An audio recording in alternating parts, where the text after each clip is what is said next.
Chapterhouse Dune was first published in 1985. In universe, it spans from the year 15,230 AG to 15,240 AG. It was intended to be the penultimate novel of the Dune series, with a seventh book to be soon released as a follow-up. But, unfortunately, as we know, Frank Herbert passed away before being able to finish his work. This edition of the book I'm reading by Aleph is quite interesting. For Portuguese, they decided to translate the title of the book from Chapterhouse Dune to Heirs of Dune, which I personally think goes along with Heretics of Dune much better. This edition also starts with an introduction by Frank Herbert. He talks about the incredible state of the Dune universe during Chapterhouse Dune, and how his mother, Beverly Herbert, was suffering of critical health conditions while Frank was writing the work. A curious fact is that the title Chapterhouse Dune was her idea.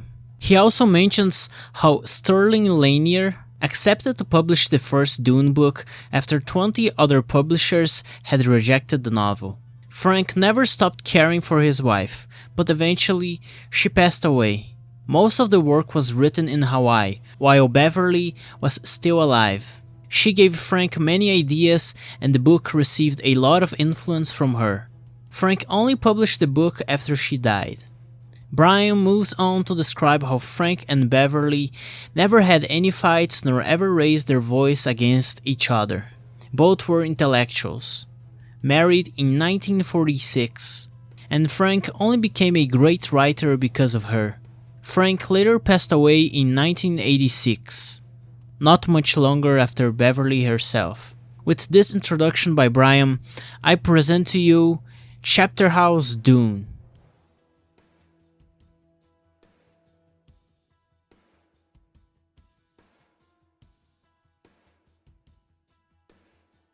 Darwi Odrade was officially the Reverend Mother Superior.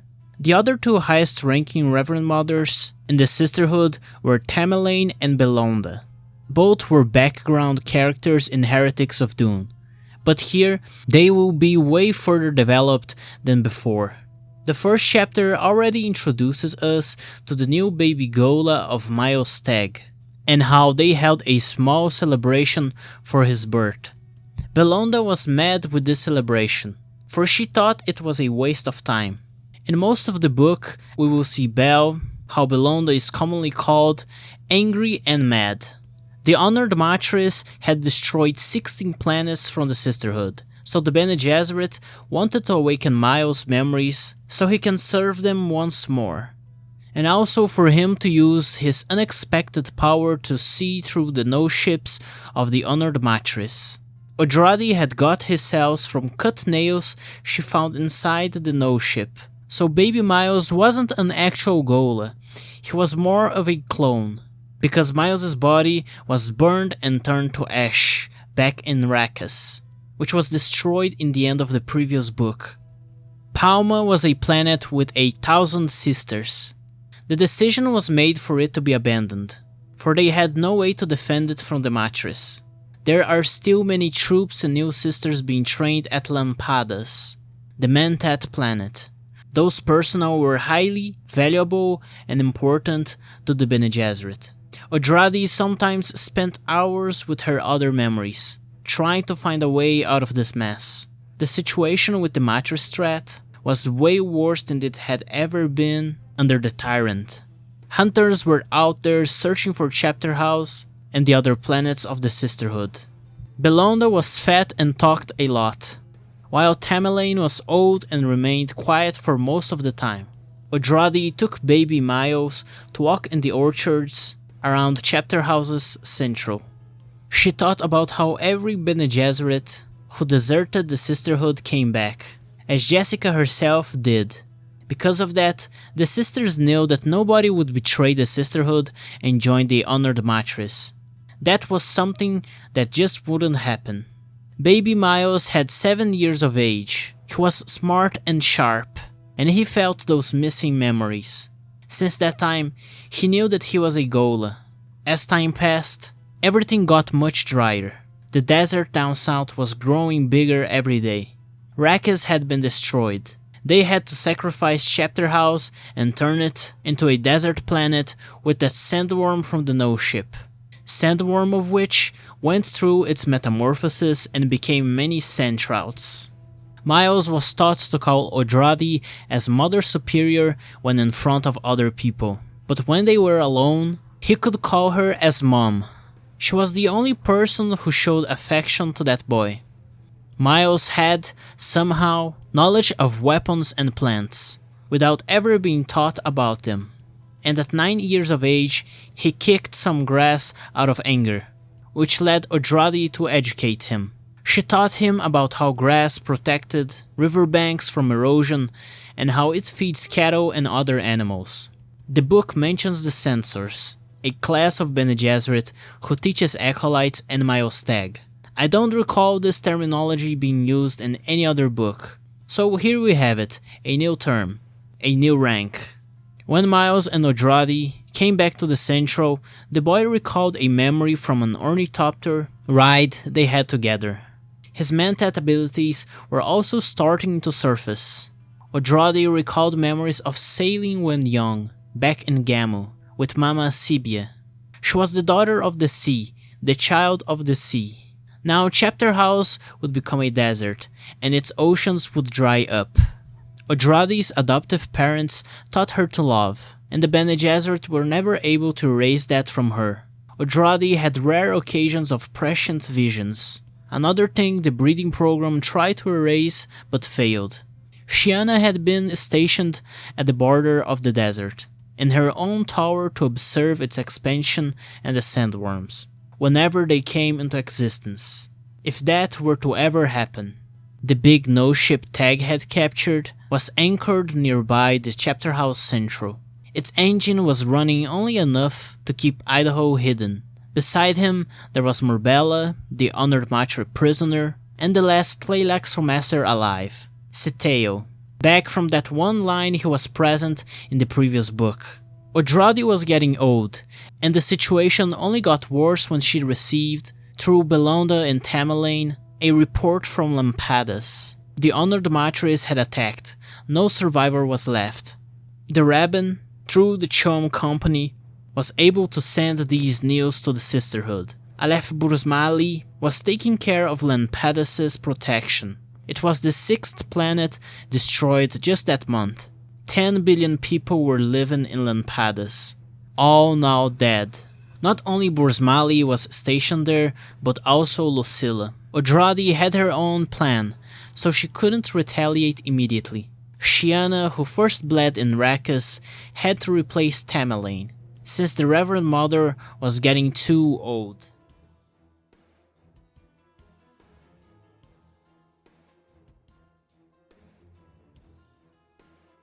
Heretics of Dune has no short chapters. Those you could consider the shortest ones were still at least up to 10 pages long. But here we have a lot of short chapters in Chapterhouse Dune, going back to that experimental style present in Dune Messiah and Children of Dune. Some of the chapters in this book are very short, such as we can see with the second chapter of the book, only 3 pages long. The Spider Queen is introduced. That is how the Bene Gesserit called the Great Honored Matre, leader of their group.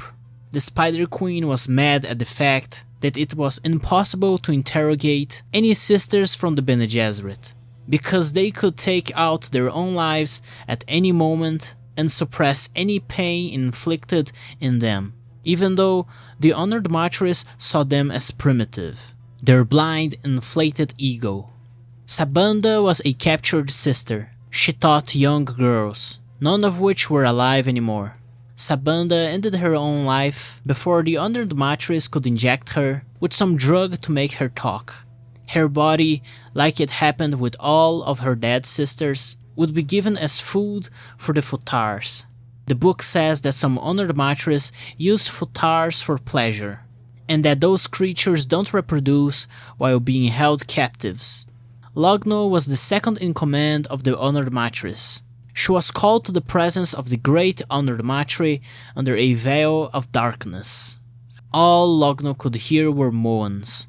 She believed that the great Undermatri was laying with a futar. She thought about something called the Weapon, and about their enemy of many faces, who managed to subdue futars and make those creatures willingly obey them, something the Undermatris were unable to do.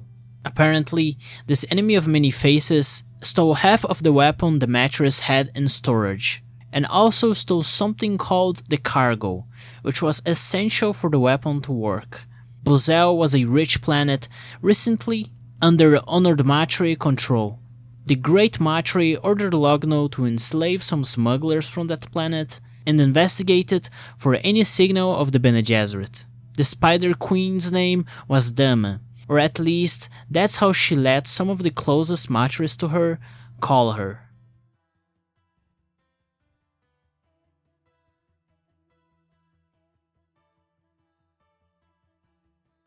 Lucilla had managed to escape Lampadas in a broken nose ship, and she arrived in Gammu.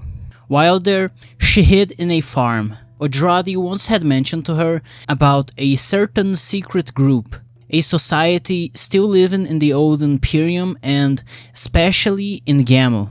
Lucilla studied those old records and discovered that they could be those so-called Jews of Old Earth, a people that supposedly disappeared during the second interspatial migration, never to be seen again. One day, due to Lucilla's interest in them, Odrade gave her a secret Redulian document talking about the Jews. The Bene Gesserit and the Jews had an alliance, a cooperation agreement. The Sisterhood would say no word of their existence, for they lived out of the public eye, long forgotten by the rest of humanity. The Bene Gesserit had its own share of this Jewish ancestry, and this agreement existed since the Battle of Corin. Since then, both groups have helped each other, but few are the sisters who know about this alliance. An absolute secrecy. The Bene Gesserit archives on reproduction and the whole concept of the breeding program, along with some other customs employed by the Bene Gesserit, were all inspired by the Jews. In this farm, Lucilla met the Rabbin, who was seeking out a way to help her leave Gammu. He brought news about the Matris bringing an Edric of the guild to use the oracle to find Lucilla, although it had little result. So apparently every guild steersman is called Edric, by what the Rabbin says. That's what I believe to be correct. The Rabbin reveals that the Jews also have Sheeana's genes, so they're safe from the oracle as well. Lucilla wondered to herself if she could really trust the Rabbin. She knew he was hiding something. He had taken a long time to come back from wherever he went. The book describes how the Rabbin has stairs in his house, something, according to Lucilla, that is very primitive. So houses in Dune don't have stairs at all. That's also what I understand out of this. The Rabbin admits that the Edric had interrogated him. The guild steersman suspected that he had Lucilla. The pogrom had led secret Israel to hide out of the public sight, and now, for longer than 10,000 years, they were living in peace. The Rabbin introduced Rebecca, his daughter. She was a wild Reverend mother, with intense blue eyes. There hasn't been a wild Reverend mother since the times of Muad'Dib. The Rabbin guaranteed that he could at least save Lucilla's memories, for it would be impossible to save her. Rebecca and Lucilla shared memories, like how Taraza and Odrade did in the previous book. Rebecca would bring these memories to Chapterhouse. The Rabbin intended to give Lucilla away, since the mattress knew she was staying there already. Earlier that day, a driver that had delivered farm products to their location had seen her. Through the memory sharing with Rebecca, Lucilla discovered that this driver was a servant of the Honored Matris, sent there to locate her. Lucilla met the Great Honored Matri in a large interrogation room. There was also a cage with a hungry futar inside it as well.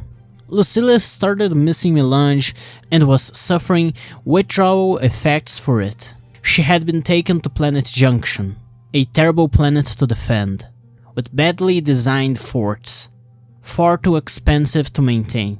Lucilla preferred to remain quiet and keep the Bene Gesserit secrets, but the horde of Lampadas wanted her to fight, survive, and escape somehow. The Spider Queen says that she might let Lucilla live, if she entertains her enough. The Great Matre freed Lucilla from her cage and let her sit on a more comfortable place. Lucilla was given food and drink with spice. Then they started talking. The Matre was interested in the sciences of the Bene Gesserit. She was interested in the God Emperor. Lucilla noticed that the Matre was mostly interested in the Tyrant for some reason. The Scattering, as it was called in the Old Imperium, was known as the Search for those who explored the galaxy and moved to the new universe. Lucilla explained the Missionaria and about the many religions created by the Sisterhood. For now, their conversation was over, and the Spider Queen would feed someone else to the Futar. Lucilla's circadian rhythm accustomed to the day cycle of Junction, and 17 days had passed since she was under the Spider Queen. Those honored matres wanted Lucilla to betray the Bene Gesserit and join them instead, something she would never do. Lucilla talked to the Futar before the Great Matre came in. The creature ended up revealing to Lucilla that this orange drug the Matres used was some sort of poison that prevented the Futars from eating them. An adrenaline drug that not only made them stronger but also served as a protection against the Futars. The Great Honored Matre questioned Lucilla about what type of government the Bene Gesserit have. Obviously a question which she could use to defeat the Sisterhood. And then they start an intellectual discussion about laws and a whole lot about the Bene Gesserit's perspective on governments and such. This drags on for a while, but it serves as a great opportunity for Lucilla to learn about the Honored Matres. Lucilla sees that the Honored Matres are corruptible. They only think about power. They believe that law is immutable, see themselves as beyond the law and the chaos, which is all external to their group. They talk about how democracy sucks and how easy it is to control and alienate the masses under such type of government. Lucilla tries to make it seem as if the Bene Gesserit's whole structure was similar to that of the Honored Matres. She wants to make the Spider Queen see her as an equal, a sister. It was all going well until Lucilla called Leto II as the Tyrant, and as we know, the Honored Matres venerate him as Guldur. For that, the Spider Queen kills Lucilla in less than a blink of an eye, swiftly with a kick to her head, and then feeds her body to the Futar.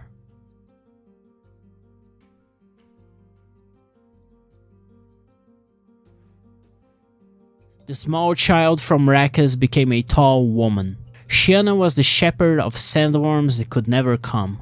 She took an interest in sculpting. Prester was her assistant in the desert observatory. She tried to create a shape she saw in a dream, but she was unable to do it so far. A scout firefly group had just returned from the desert. They had seen no spice and no sandworms. The Missionaria Protectora intended to turn her into Saint Sheeana, and the whole Imperium and the Lost of the Scattering would bow to her. Even the Honored Matres still venerated Leto under the name Guldur. Even they would bow. Sheeana usually spent some time with the men trained by Duncan to test their sexual resistance, but that was just an excuse to improve her own skills. Murbella said the Honored Matres were the result of the fusion of scattered Bene Gesserit without spice melange and fish speakers. Even the Chom had collapsed, now a completely irrelevant organization. Sheeana and Duncan secretly spoke once. They intended to escape together with the No Ship. Sheeana secretly brewed a hatred against the Sisterhood. She wanted not to be their saint, but to be free and escape away with Duncan. Idaho likes to walk around and explore the No Ship. His hair had grown, and he was a man now. He knew the Bene Gesserit suspected not only that he was a Mentat, but also a truth-sayer. He trained some men to be more resistant to go out and fight the Honored Matre hunters. And Sheeana tested if they were good enough to resist the mark of the Matres. Currently, Bellonda was Idaho's greatest threat. She didn't hide the fact that she wanted Idaho dead, and on top of that, she was also a Mentat. One Mentat can identify another. The sisters feared creating another Kvisset Hadrach, another tyrant. And for that reason, they feared not only Duncan, but what could become of Miles with his awakened memories. Idaho remembered his Mentat teachers, back on some of his other Ghola lives. They taught him how absolutes always lead Mentats to failure, and since the Bene Gesserit had an unbreakable loyalty to the Sisterhood, they always ended up making bad Mentats. Idaho notices this with Bellonda, and because of her blind loyalty, she hadn't confirmed that Duncan was a Ghola. Idaho also had noticed certain signs of emotion in Murbella. Did she really love him, or was she playing with him? At this point in the story, Duncan was unsure, but later, as we come to see, yes, they are pretty much in love with each other. Duncan was secretly looking for a way to escape the Sisterhood. Idaho knew nothing of what was happening outside the nose ship, and he had talked to Sheeana only once. The ship's cargo smelled like sand and spice, and whenever Duncan went there, he remembered back the times he was free in Arrakis. This time, when he got to the place, he had a vision. An infinite aurora borealis. A network, a couple of elders, gardeners, together. He discovered that this couple of elders could see him. The woman's name was Marty. Odrade followed him there and interrupted him. Murbella was pregnant once more. Odrade told Duncan about Sheeana and how she wishes to visit him once more to talk to him about the tyrant. Sheeana had been the youngest successful Reverend mother ever. Odrade opened the game with Duncan and revealed that she knows that he has more than one Ghola memory and that he is a Mentat. And with this, Idaho starts to openly use his Mentat abilities to work with Odrade. She reveals that the Sisterhood has sent sisters away from the old Imperium with axolotl knowledge and some Centrauts, in hope of creating new Dune planets and preserving the Sisterhood. There could be many Dunes out there, and with that I'll tell you, Dune 7's official title could have been Dunes. As for I believe these sisters were successful, but I digress. There's a lot to talk about before I can get to my theories on what the last book could have been. Odrade shared with Duncan how the Tleilaxu use their own females as axolotl tanks. Duncan's many infant memories confirm this to be indeed truth. Now I come to think about this, I believe that his incarnations as a Ghola back in Dune Messiah and during the reign of Leto II were a sort of a homunculus. But when the Bene Gesserit requested his creation, they created him as a normal baby. Odrade shared with Duncan the current status of Chapterhouse's desertification. This process was in the works for longer than 8 years now. She was excited to work with Duncan, and as she said it herself, there were many questions she wanted to ask him. The tyrant was known as Dur and Guldur for the loss of the scattering. His golden path and the scattering were successful in the end, but his plans had not yet finished. Sheeana needed to know more about the tyrant to use her cult more safely. The cult of Sheeana was already spreading through the old Imperium. Duncan was granted unrestricted access to all the data the Bene Gesserit had, so he could work for them more freely. Not only that, but with access to their database, he could secretly work toward his escape as well. Murbella also started training under Odrade's guidance. As an honored matre, she could learn a lot on how to be treacherous and manipulate others beyond using sex. Murbella herself wanted to become a Reverend mother. There came an occasion Murbella was training, tired and sweating. She questioned herself if she was still an honored matre, and then Idaho came into the training room and found Murbella collapsing to the floor. A Reverend Mother Suck Doctor was quickly called to treat Murbella, and so she arrived to help. It turns out, Murbella collapsed due to excessive stress. Oh well, I know the feeling. Been ill to that quite a few times on my previous job, but anyways. Murbella was put to bed and taken care for her current condition. When Odrade came to meet her, Murbella admitted that she wanted to become a sister of the Bene Gesserit.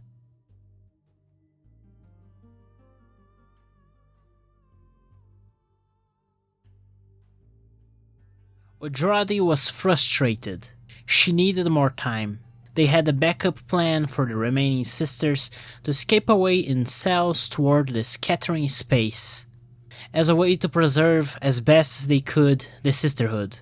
Many comm eyes were installed all throughout the node ship, and with those, the Censors knew everything that was happening within the node ship. Duncan and Murbella had given 3 daughters to the sisterhood already. All of them were taken away from their parents, as it was customary for the sisterhood to do so. Idaho knew that all the Censors were aware of his past Ghola memories, and Murbella had started to consume spice instead of the orange substitute. Once in a while she threatened Duncan, saying that she could kill him, but was unable to do so. They were addicted to each other. Duncan knew that Murbella was still hiding something about the honored mattress she hadn't told Odrade about, and as he knew that, so did as well the Censors watching them.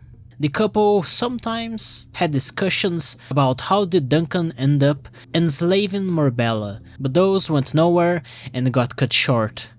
Scytale, also in the node ship, had given the axolotl tank knowledge to the sisters, but just as it was with Murbella, he was keeping something hidden from the Bene Gesserit. The language of God was his language. This is how Scytale called it, but the Powinda called it just as genetics. Odrade despised her responsibilities and wished back those simpler days when she was just an acolyte. Tamalane and Bellonda still wanted Duncan and Scytale dead, being afraid of their potential danger. It was so discovered that Duncan had Sheeana's mark on some parts of his DNA, but not on others. And that didn't make any sense. They couldn't know for sure if he was visible to the Oracle or not. Odrade liked to eat among the acolytes in the public cafeteria of the Central. That part of the construction was the oldest one, the first one built when the Sisterhood settled in Chapterhouse. Dwana was Odrade's private cook and guard. But today, the Mother Superior would eat like everyone else. Odrade looked out the windows and saw dust blown by the winds from the southern region of Chapterhouse. The acolytes wondered why Odrade ate with them. Odrade thought about how Dar and Tar had already become a legend among the students.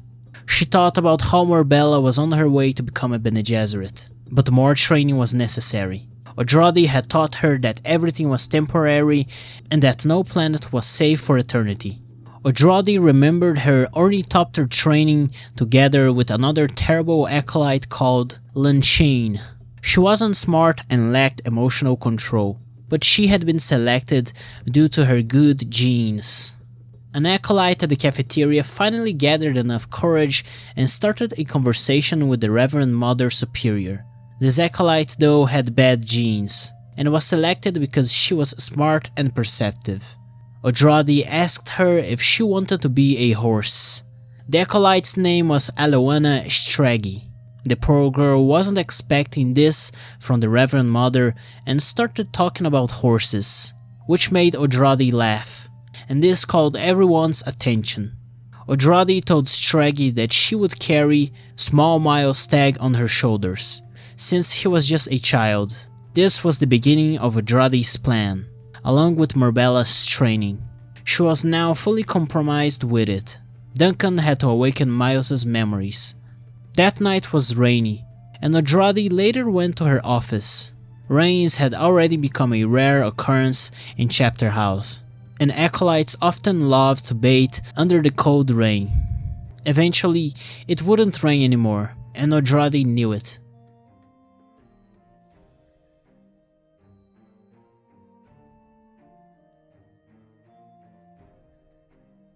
Simulflux was the Bene Gesserit term for simultaneous work of multiple consciences at the same time. This is what Rebecca was experiencing when she was brought to the presence of the great honored Matre. She had received eye implants to hide the blue color. Those were irritating her. but that was a bearable irritation she had to go through so she could survive. Rebecca had tried to explain simulflux to the Rabbin, but he only got enraged. He disliked the concept of the other memories and was apprehensive toward Rebecca, even though she was his daughter. The Rabbin said that the Bene Gesserit lacked wisdom. Rebecca had not only the memories of Lucilla, but also from all the sisterhood members from Lampadas, thousands of perspectives. Rebecca was now at Junction in the presence of the Great Matre. She interrogated Rebecca about the Bene Gesserit, about Gammu, and about Miles Teg. The other Matres present wanted to see Rebecca dead, but the Great Matre let her live. Shoel was Rebecca's husband. He was a strong man who had taught his wife a lot. Shoel was a truth sayer, and taught Rebecca about truth saying. He had passed away some time ago.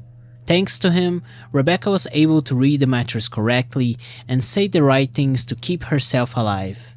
In the end, the no ship left Rebecca in Gammu along with a large pile of trash, as if, in the eyes of the Matres, she was part of that trash.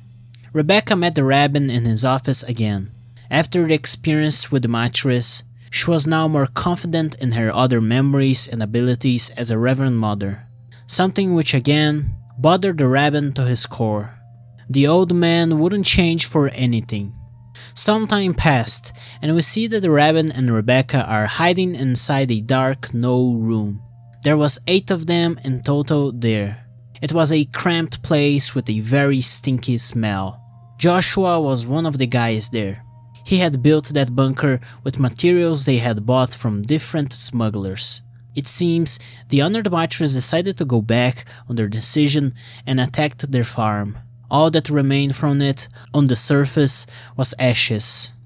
They had to hide in that bunker for as long as it was necessary until they could leave and escape Gammu. Rebecca reflected on the horde of memories she had and about how dull Muad'Dib's life must have been, knowing everything that was going to happen to him. No surprises at all. As for now, she just needs to survive this and bring the memories of Lampadas to the rest of the sisterhood.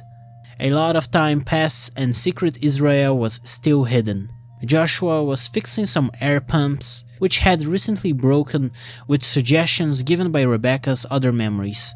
The Rabbin was jealous because his people were finding guidance from someone other than him. He refused to understand Rebecca and the Bene Gesserit, thinking himself to be wiser than them. Easter had passed and they were still hidden in that bunker. The Rabbin believed that the Bene Gesserit were evil and that they worked under Satan, not Shaitan. Interesting how even the words haven't changed in 20,000 years under Secret Israel. Rebecca tries to explain how they just direct humanity toward the right path, and do not like being the ones ruling over it. They prefer to remain in the background, but the Rabbin doesn't listen, as expected. Slaves of the honored Matres had come back to the farm. They start randomly digging around it. They touched some of the dirt above the hidden bunker, as our characters watched through a monitor of a hidden camera. But then the men turned on to dig somewhere else entirely. Secret Israel would remain hidden in that bunker for quite some time, before there was an opportunity for them to escape.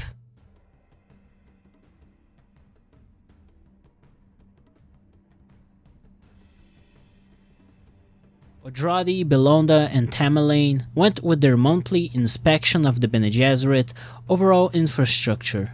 Them 3 ponder about what could have happened to the most recent sisters they sent away to the unknown universe. They question whether the honored Matres are escaping from another enemy.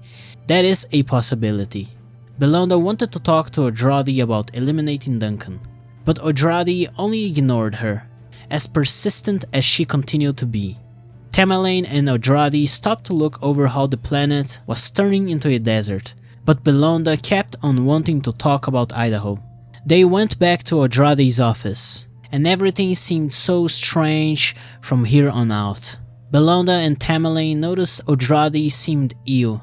Odrade incentivized Tamalane and Bellonda to think about politics, about how the old Bashar didn't always use violence, and sometimes won almost battles peacefully with diplomacy. The Mother Superior had moved another piece of her plan.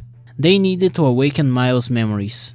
Bellonda is also against this, awakening Miles at such young age, even younger than Duncan was when he had been awakened. Then Streggi came in, carrying Miles on her shoulders. Odrade told the boy that he would stay within the nose ship and Duncan would awaken his memories. It would be poetic since Miles was the one who awakened Duncan's memories before. Odrade tells her sisters that her plan is to have Miles punish their enemies, which is a lie, not her real plan.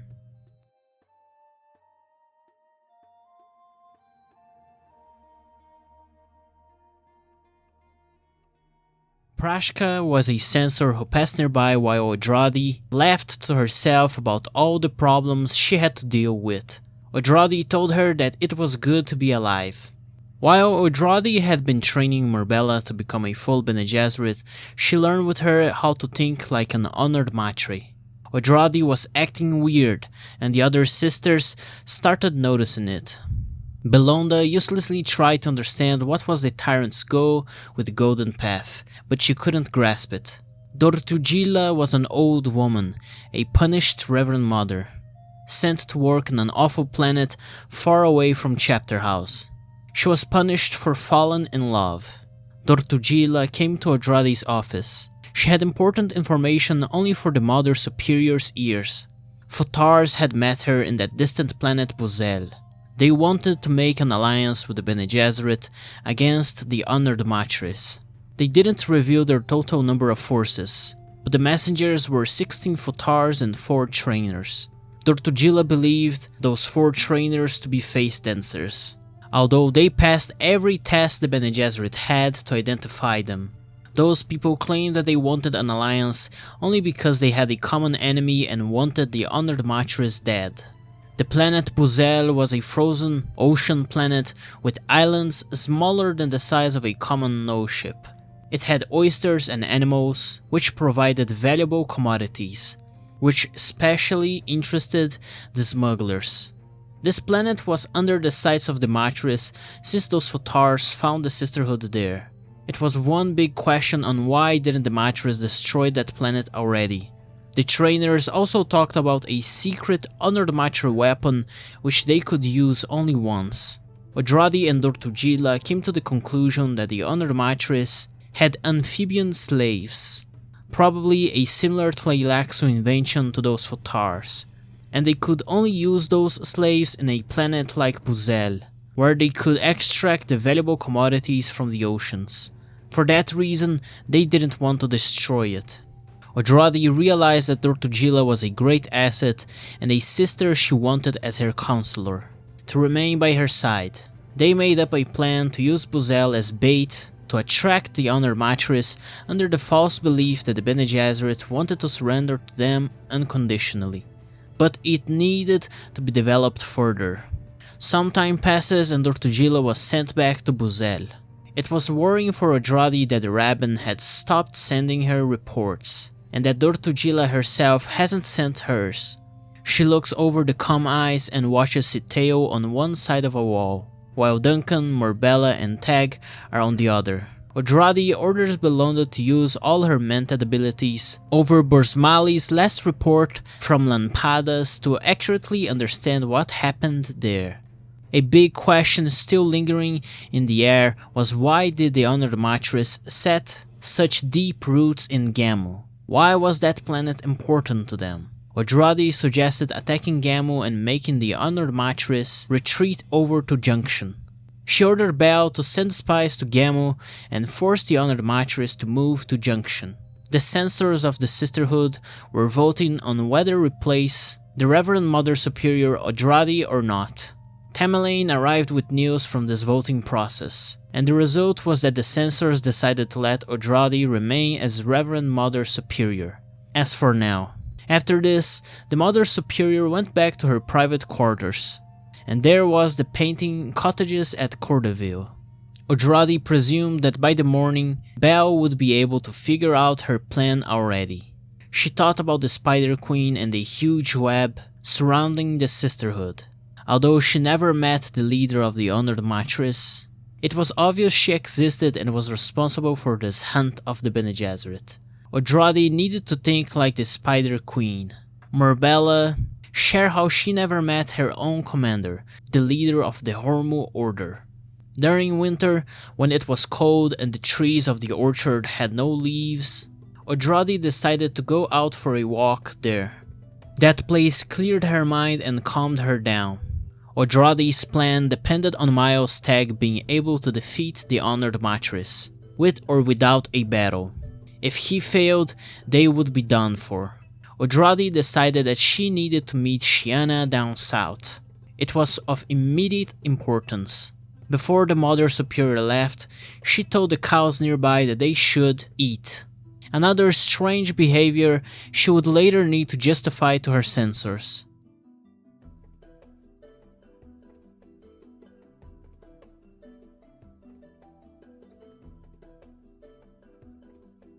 Scytale believed to be under the ultimate test by God. He could still use the Idaho-Ghola and saw the Bene Gesserit as impure Poinda guided by Shaitan. It is revealed that he has a Nolentropy capsule inside his torso with the original cells of Paul Atreides, Chani, Duncan Idaho, Gurney Halleck, Tufir Hawat, and of many other important people, including his Cal brothers. Remember back in God Emperor when Duncan taught about how did the Tleilaxu manage to make a Ghola copy of Paul? That's how they did it. Scytale was the youngest of the Central Cal. Still, he had ample knowledge of the Bene Gesserit, their behavior, and also knew everything about this Ixian ship he was inside of. He had studied a lot about the Ixians and their technology. He was known in the Council as the most serious of all its members. Now, all of the Tleilaxu planets had been destroyed because of the Bene Gesserit, and Odrade never lets him have his own face dancer guards. The sisters just wanted more information about the Axolotl tanks. The Tleilaxu Masters looked like little goblins or fairies from old mythologies. That was on purpose, a mask against other people, a mask not even the Bene Gesserit would be able to see through. The sisters were unable to feel emotions and to enjoy music. In truth, as Scytale reflects, the Tleilaxu never believed that they shared a common religion with the Bene Gesserit. It was clear that they were lying from the start. Differently from Duncan, the sisters took Scytale outside the no ship, for he had Siona's mark. Scytale discovered that the Bene Gesserit had no funerary rituals. They just used the body of the dead sisters as fertilizer for trees and plants. It was useless for him to try to distinguish their behavior in patterns. The Bene Gesserit always brought something unexpected to the table. Idaho had informed Odrade that the Honor Mattress were already collapsing. They were a bureaucracy turned into aristocracy. The Mattress were predators, killing off all their prey, and they would soon run out of food and die. With this information, Scytale was more confused than ever, but at least he had the confirmation that Odrade was using the Ghola as her mentat. Scytale needed to get in contact with Duncan, and trusting the Bene Gesserit was something he would never do. They wanted to know more secrets from him, but Scytale didn't want to reveal anything else. He wanted his own face dancer guards, more freedom, but they denied it all from him. Scytale planned to make them pay for trapping him there, inside the no ship, those unfaithful Poinda.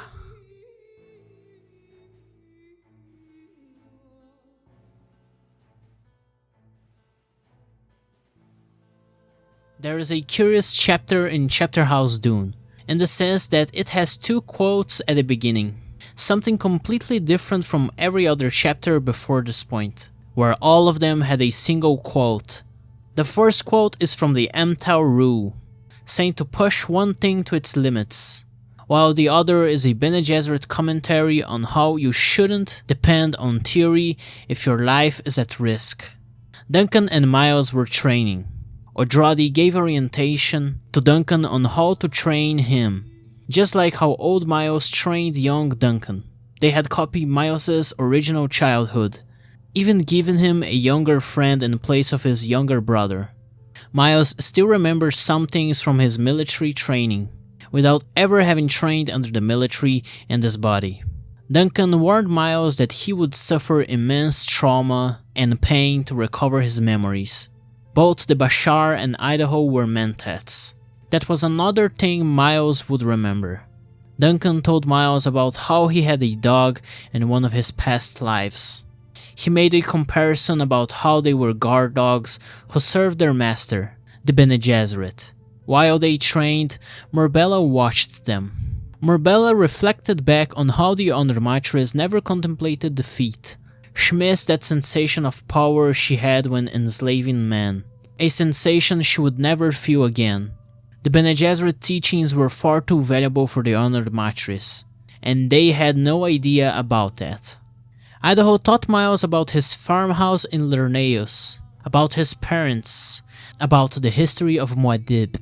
After this training session was over, Idaho told Murbella that he needed to talk to Sheeana to find another way to go through with awakening Miles' memories. Duncan had another vision of the old couple in their garden. They saw him. They looked back at him. They looked like Grandma and Grandpa, benign. They were just like face dancers.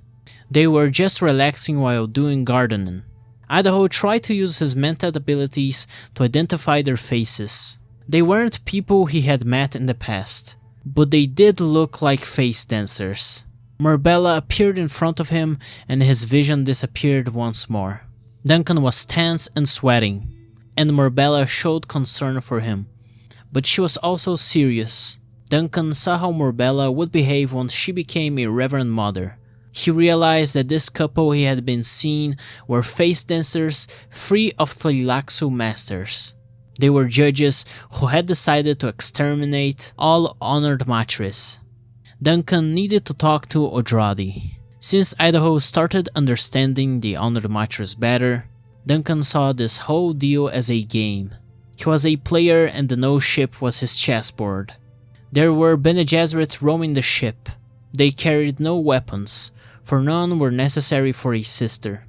Sheeana had joined the game as well, and she was improving the resistance of the men Duncan trained. Duncan noticed how Odrade behaves just like how old Teg did, and Sheeana had a similar stance as well. She was Odrade's student, after all.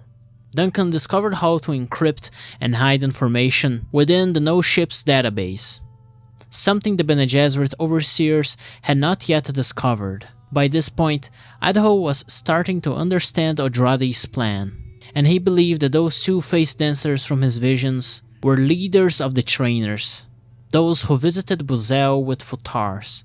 Duncan knew the databases the Sisterhood had given him were incomplete, even though Odrade trusted him. Duncan had a debt with the Atreides which not even dying hundreds of times could pay. He was anxious, believing to be close to a new discovery, but he couldn't figure out the truth, just yet. Each day Murbella was more of a Bene Gesserit. She was distancing herself from him. Duncan had to use the information available to him and his conversations with Murbella to understand the truth. It is noted how Murbella couldn't understand Odrade's fascination with that old painting. She had seen cottages at Cordoville, just as Odrade also showed it to Idaho, telling him it was proof of her humanity. And so she taught Duncan all about Vincent van Gogh, how he used primitive tools and paints, and how he was crazy. Murbella once tried to use her voice on Duncan, who started seeing her as a witch. The Censors were trying to get Murbella away from Duncan. That was obvious. She had told him herself how she needed to seize her feelings of love if she wanted to become a Reverend mother. That disappointed and saddened Duncan.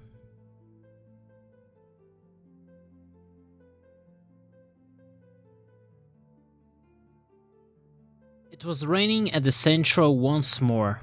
It wasn't a cozy rain anymore, but an oppressive rain, a signal of the times. Streggi came to the office and changed Odrade's maps of the desert of Chapterhouse. By that point, Odrade had consumed her first melange of the day. It reminded her of this damned addiction. Ancient narcotics used by humanity ceased pain by the price of shortening one's life. Melange was different. It expanded life but caused pain. Odrade ordered Streggi to call Tamalane to prepare their departure, for they were going south to meet Sheeana. Bellonda had noticed the Atreides battle language being used by Duncan and Sheeana, but Odrade told her to let them be. Maybe something interesting could develop out of this. And before Bell left, Odrade ordered her to deal with the mountain of documents and reports she had left for the Reverend Mother on her office's desk. Only 16 planets remained under the Sisterhood. Buzel and Chapterhouse were among them. The book describes Odrade walking around the central and especially visiting the main kitchen of the building, with a lot of details of her interactions with the chef, before Tamalane's escort was ready. Tamalane, Odrade, Streggi and other 6 communications acolytes would travel down south in this journey. Down south, everything is dry and desertified. Rains didn't fall there anymore. From my understanding, the bus they're using doesn't have wheels. It levitates, and the roads are built of glassified sand. Clarby was the name of their driver, and they drove until reaching a place called Pondril, a place where possible candidates for the Sisterhood were selected. In these centers, the Acolytes are trained to work the land. This taught them to do hard work. The group stopped in Pondril for a while. Tsimpe was the Reverend Mother, manager of that place. The temperature was too hot, but there was an open air fountain at the center of that place. For now, the fountain needed to be maintained for morale, but eventually it would have to be removed in order to preserve water. Tsimpe brought Fali, master of the orchards, to Odrade. Fali complained about how they will lose many harvests and the orchards to the growing desert. The meteorological control, those satellites, couldn't bring rains over the plantations. It was dangerous, for it could intervene with the desert and the upcoming sandworms.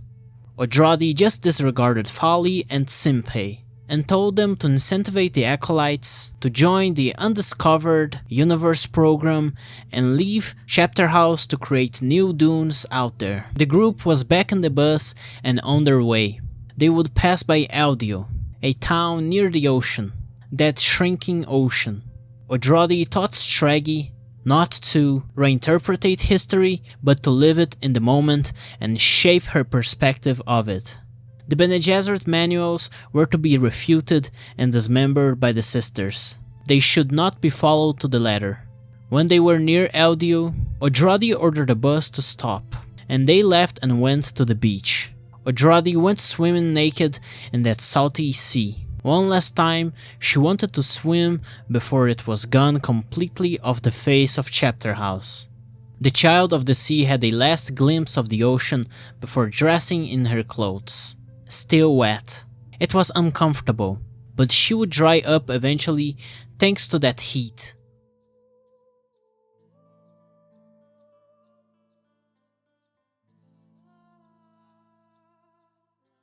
Bellonda went secretly to visit Duncan after Odrade had left to visit Sheeana. Bell entered Duncan's room. He was at the ship's computer and had Miles Teg beside him. Idaho knew the Reverend Mother would come. Bell was direct and asked Duncan what did he and Sheeana secretly talk about. Idaho had Teg with him because he knew that if Bellonda killed him, Teg would never serve the Bene Gesserit. Murbella wasn't present because if Bellonda attacked Idaho, she would kill Bell. Idaho knew Bellonda wanted him dead and just came here to make a scene and have an excuse to finally kill him. He had been reborn many times as a Mentat, while in some other incarnations he was a truth-sayer. Idaho manages to take Bellonda out of her balance, out of her Mentat stance, and make her realize that she was a hypocrite. The Sisterhood needed Idaho, but it didn't need Bellonda, and Idaho wonders why Odrade still keeps her around. Bell also knows this to be true. Idaho expresses some other things Bell also knows to be true. None of the sisters sent to the scattering ever survived long. They either created more enemies to the Bene Gesserit or joined the Honored Mattress after running out of melange. The most recent sisters they're sending away with Centrals and Tleilaxu knowledge will probably fail, survive only enough to make new enemies. In one of Idaho's many lives, he visited Valak 9 and met Tertius Ellen Antioch. He was on a mission to suppress a secret Bene Gesserit Mentat school under the orders of the Tyrant. In this Ghola body, Duncan was also a Mentat.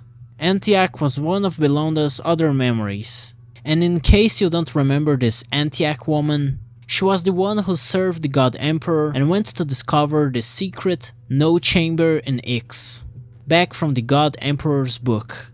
So my guess is that this Duncan that went to see her was the one who tried to kill Leto II with a lasgun at the very beginning of the book.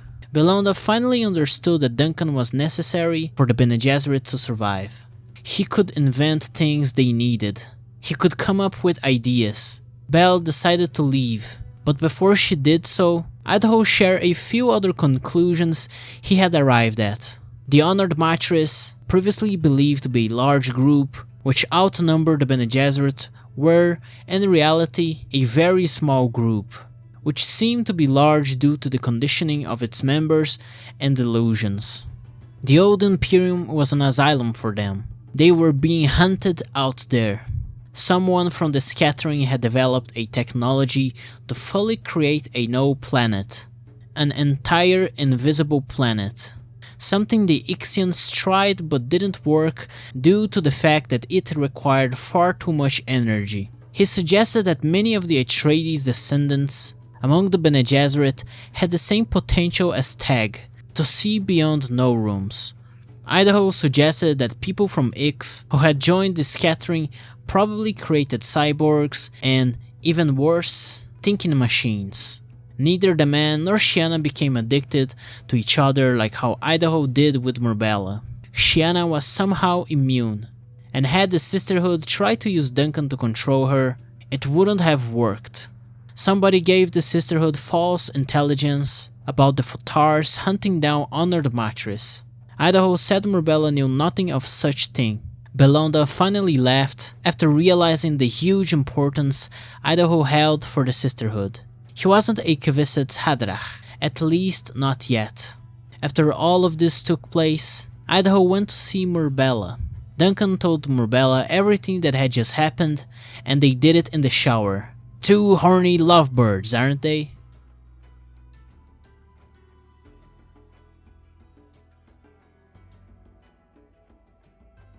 Odrade's group needed ornithopters to reach Sheeana because desert dunes disrupted the roads beyond Eldio. No topters were available at the time, so they went forward with the bus through those dangerous roads until they could reach a station which had topters. Many abandoned villages and towns could be seen during the journey, the sand dunes and desert winds eroding all of them. Spice harvesters were already being prepared for when the sandworms come, if that indeed happens. Bellonda sent an urgent message to Odrade while on the strip. Reports that a mysterious group had kidnapped all the Bene Gesserit from Bozel. No one was left. The Acolyte which arrived with this report was to become a Reverend Mother and go through with the Spice agony, as Odrade ordered. Odrade and Bellonda joined a Teams call with their facecams open and talked about this matter. This is obviously a joke. Odrade noticed how Bellonda had changed almost completely. She was willingly cooperating with Odrade. She knew this was because Belle had gone to see Duncan, as she expected it would happen. After their call ended, Odrade discovered that Tamalane had overheard their conversation. She knew Odrade planned to replace her with Sheeana. Tamalane asked that, before doing it, Odrade needed to know for sure what secrets Duncan had with Sheeana. The group reached the station and the sisters entered the ornithopters to their final destination. Odrade slept for a while and woke up upon arriving at the Desert Observation Station. It had 10 floors. Odrade received a room in the 9th floor, while the 10th fully belonged to Sheeana. Sheeana had invited the Mother Superior to her quarters. Her floor had windows on the east and west. It reflected very well Sheeana's personality and Iraqian roots. Sheeana was an artist.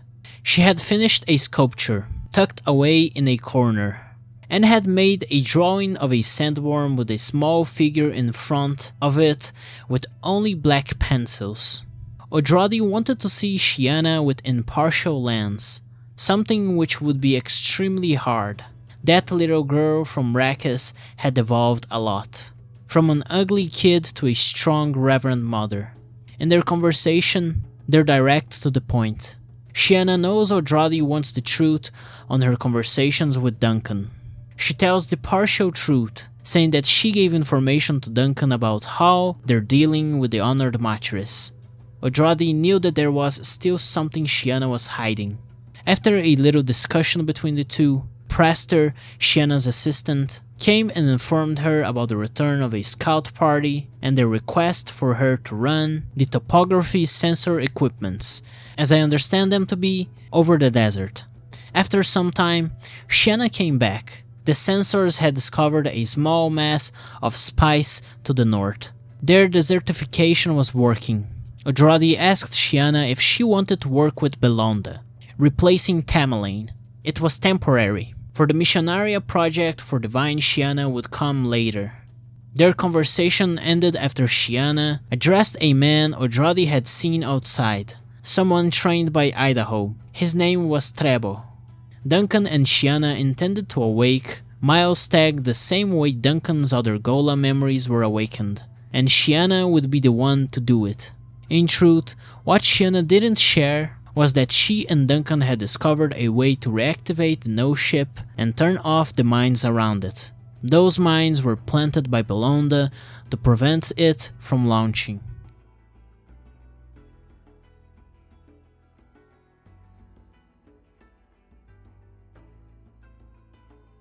Murbella woke up at night.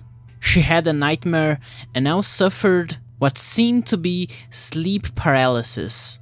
She escaped it by laughing, after seeing many monsters around her. Her laugh woke Idaho up. He was confused with her laughing. Murbella shared how Zensuni ideas were seen by the honored mattress as destructive and to be avoided.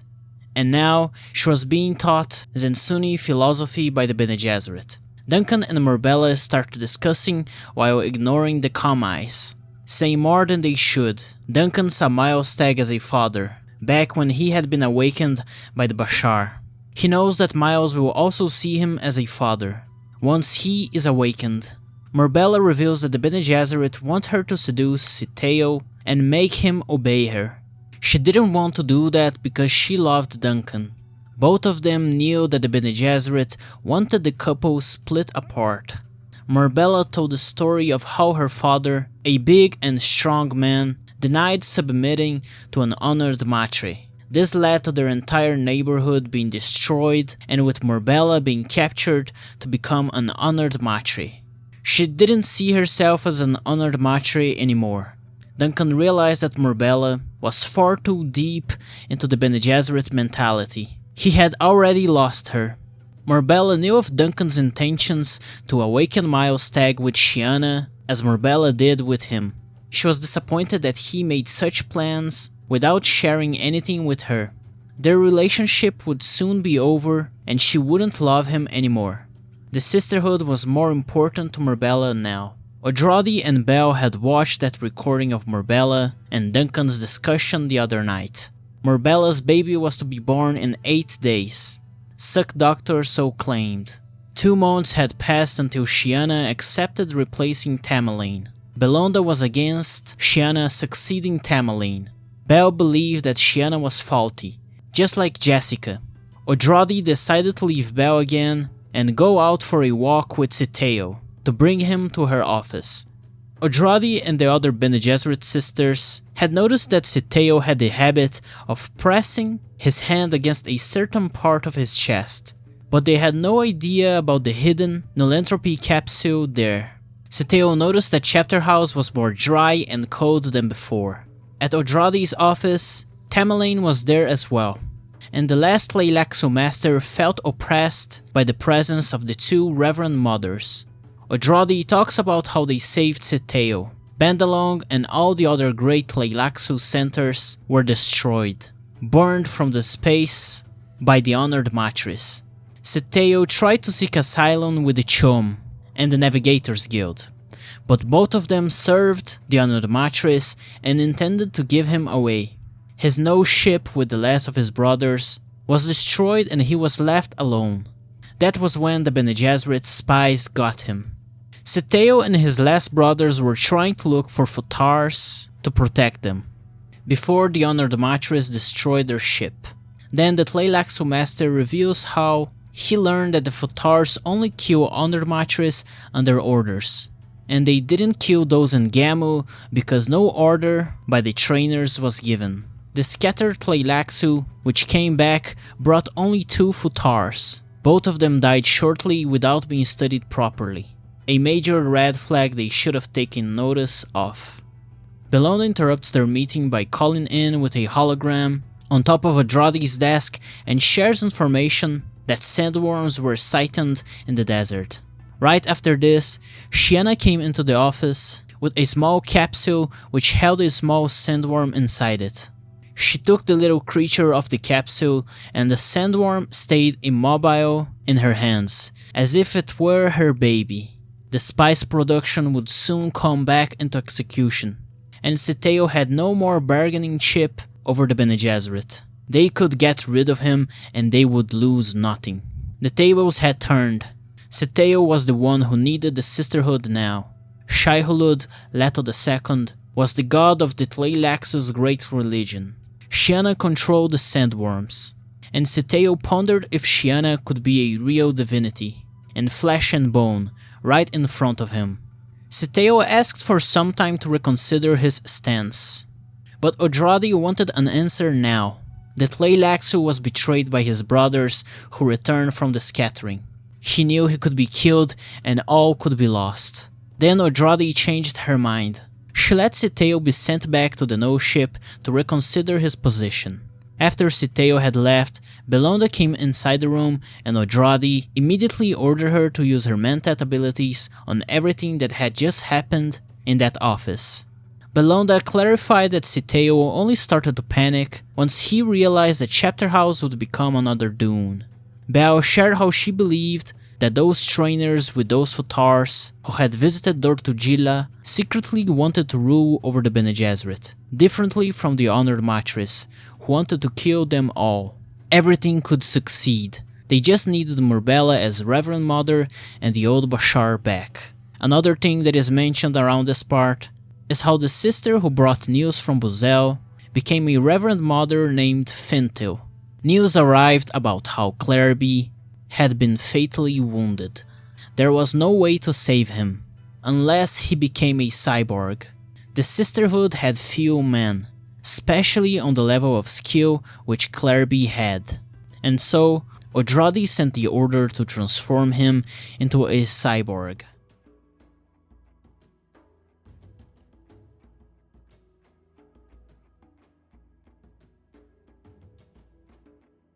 Odrade visits Murbella after a stroll around the gardens of the Central.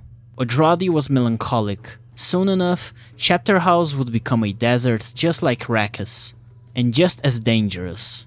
Murbella was training with what Odrade called a mech, but is basically a machine just like that one Alia trained with in Dune Messiah and Paul trained in Dune. Murbella, even though almost given birth, was training with this dangerous machine. She had changed and tweaked the training equipment by herself, making it even more dangerous than normal. Odrade interrupted her by turning the mech off and starting a conversation with her. Murbella wanted to become a Bene Gesserit but didn't want to leave Duncan behind. She had studied the life of Jessica, knew she had fallen for love and what resulted from it. Jessica eventually came back to the Sisterhood and became a teacher of Acolytes in Caladan. Odrade wanted Murbella to become just like Jessica, someone to fight the customs of the Sisterhood. But differently from Jessica, She had to be able to change the sisterhood. Odrade admitted she wanted Murbella to train Sheeana so that she could imprint Miles Teg. She wanted her and the change Murbella could bring, while Murbella herself wanted all the skills and power the Bene Gesserit could give her. Murbella accepted to train Sheeana to imprint Miles Teg. Scytale was looking through the glass of his confinement into the corridor.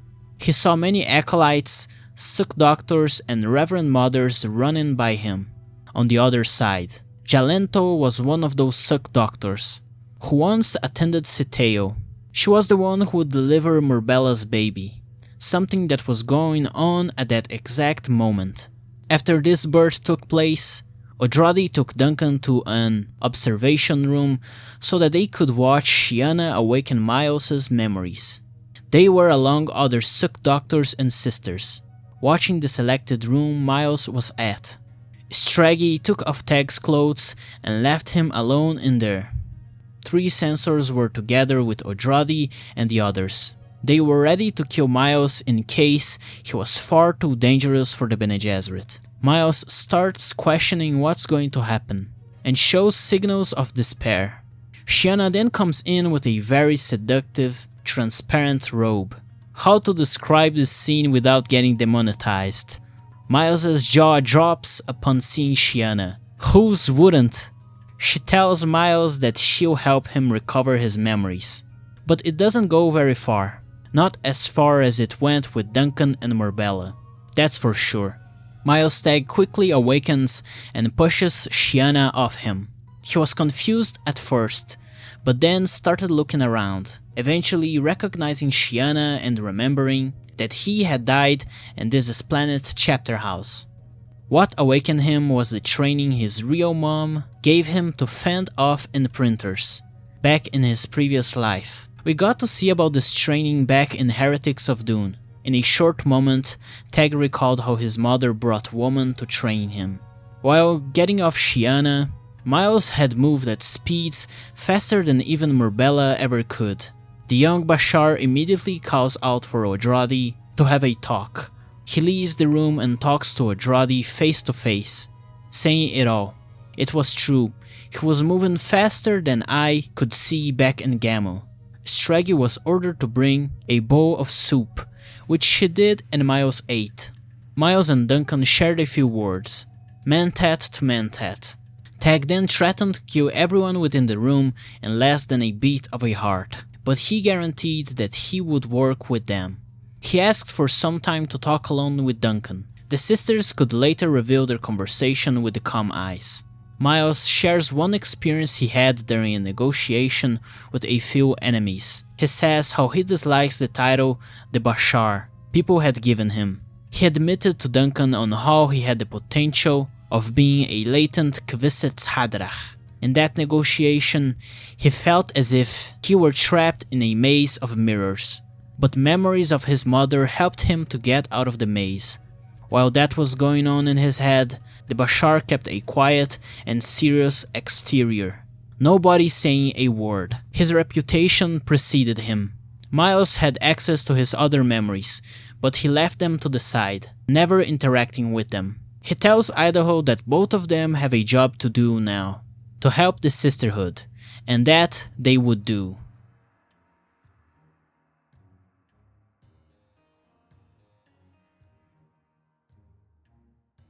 The Great Honored Matre liked the Spider Queen title she had been given. Logno was ordered to bring that witch from Buzel and her whole sect to the presence of the Spider Queen. She thinks about how those awful days when they escaped to the old Imperium were gone, and now they were almost defeating their last enemy here. She could almost forget those times of peril. They had escaped from Dur and almost consolidated their power in the old Imperium. Yesterday the Spider Queen had killed 2 Ixians, for they asked too many questions instead of fixing the weapon. Some Futars had escaped captivity, and with each new day that passed, the Spider Queen knew about the threat Logno posed against her. The Spider Queen intended to force the religion of Guldur over the old Imperium. She thought about all the planets they had taken under their control. under her web. Valak, Cronin, Renault, Ekas, Betelgeuse, Gammu, Gamont, New She, among many others. A long time passed and Dortugilla arrived back in Chapterhouse. Odrade wasn't doing well this day. Earlier, Duncan and Miles had a meeting to discuss about the armaments of the Sisterhood. It led to no conclusion. And then, Odrade immediately met Dortugilla in her office, with Tamalane, Sheeana and Bellonda together. Dortugilla shared how the Honored Matrix killed every single sister that was with her. They fed them to the Futars and made Dortugilla watch it all. Not only that, but they experimented with Dortugilla. This is why she seemed so sickly. The Reverend Mother led them to believe that the Bene Gesserit will surrender, and the Honored Matrix claimed that Odrade can come to Junction in 100 base days, with a small group of 5 companions. All those 5 companions will be killed for sure, and those 100 days are so that the Honored Matrix can improve their defenses. Dortugilla tells how she witnessed when a Futar let out a deafening scream which froze all the present Honored Matrix, but since she was a Bene Gesserit, she wasn't affected by it at all. Dortugilla was tired. She had not slept for 15 days and wanted some good food. Later, once she had rested, Dortugilla was notified about the necessity of her presence in the council the Sisterhood would have, so that she could share her report. Bellonda and Sheeana left, but Tamalane remained present, and Odrade called for Miles.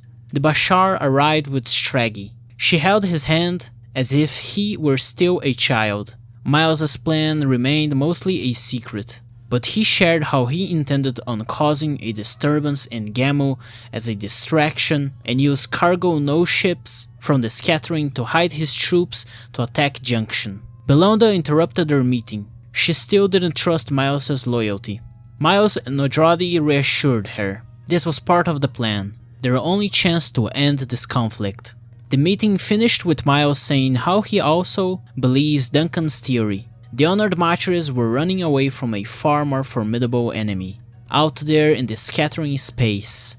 Some time passed and Odrade went to eat in her private Reverend Mother dining room at the Central. She heard gossip about the 5 companions who would die going to Junction. Someone had already spread those news around. Bellonda joined her. She looked better dressed and thinner.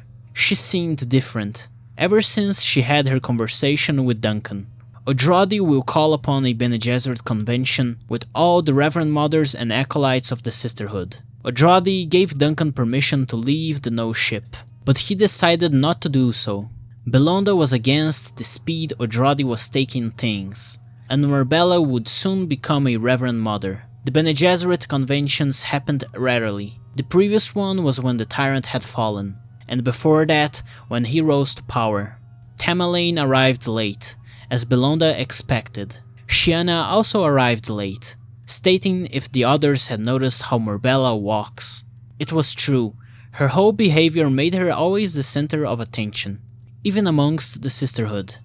That would change though, once she went through the spy's agony. After the group starts discussing because of Bellonda's distrust of Sheeana, both Sheeana and Odrade admitted that suppressing emotions is a weakness.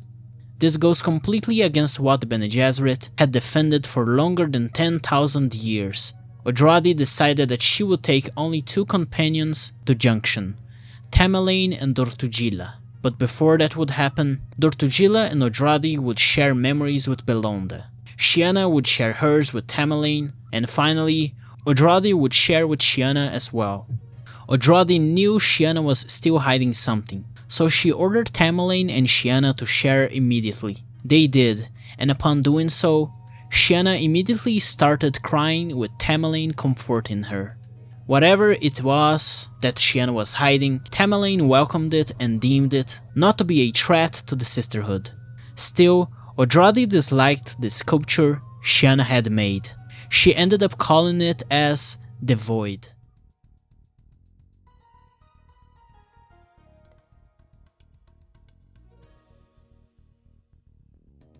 It was the day Murbella would go through with the spy's agony. It was cloudy over the central, a mistake by the meteorological control. Sheeana and Tamalane became like one.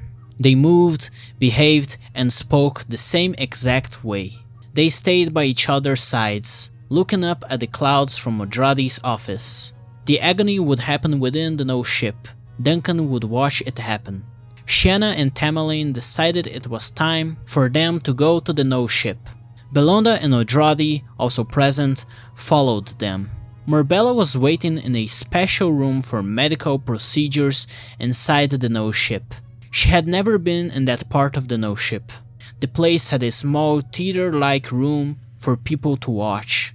While she was looking around the place, Odrade and the rest of the attendants quickly arrived. Murbella only accepted going through with that if Duncan were by her side. Sheeana brought Duncan there. He would watch from the seats beside Sheeana and Tamalane. Odrade and Bellonda would be the ones to tie Murbella on the central bed and follow with the procedures of the agony. Duncan worried that Murbella could die there. With a syringe, Odrade dropped a little of the spice essence in Murbella's mouth. She immediately entered the warm journey. She had visions of a ship filled with controls and machinery. A woman who looked exactly like her talked to Murbella. She talked about the barbarism her ancestors committed, things way worse than anything the Honored Matres could ever imagine. Those things would terrify even them. She would have access to some of those memories, but with time and necessity, all the others would come and appear to her. Duncan held her hand while all of this happened. He manages to wake her up. Murbella survived the spice agony. She was now a Reverend mother. Some time passes since the agony. Murbella revealed the real story of the Honored Matres. The fish speakers had divided into two main groups. One united with Ix and remained mostly the same, while the other went off into scattering space. Their fish speaker democracy slowly became the Honored Matre autocracy, and they, already with a very active sexual life, turned the Scienok ritual into the powers of controlling man with sex. Some lost Reverend mothers with melange withdrawal later joined them in their insanity. This begs the question, did the God Emperor know what would become of the fish speakers and the Scienok ritual? Maybe he created this female-only army, having precisely in mind that they would become the Honored Matres in the future. Murbella was trying to explain to Duncan how he shouldn't worry nor feel bad for her. Duncan realized that he would grow to hate Reverend Mother Murbella, and she had noticed that in him. They made love one last time, knowing it to be the case, before Duncan fell asleep. The no ship had become a weapons factory with Miles Teg, and Duncan dreamed that he was overseeing the ship's arsenal with Odrade. After saying some stupid and brainless stuff to Odrade in his dream, Duncan was exposed to many revelations and visions of weapons not yet invented. He immediately woke up and went to his computer in the middle of the night. He wrote diagrams and documents and sent them to Odrade and Bellonda. He discovered a way to create minuscule Holtzman's shields. They could use those shields with an automatic lasgun and use the no ships from the scattering as traps to attack the Honored Matres. Duncan had another vision of the couple in their garden. They complained about him spying on them. Before his vision faded, after sending the diagrams and reports, Duncan finally realized what was Odrade's entire plan. Such a fragile, weak plan. He would lose Murbella no matter what happened, even if it was successful, a failure, or if the unexpected happened.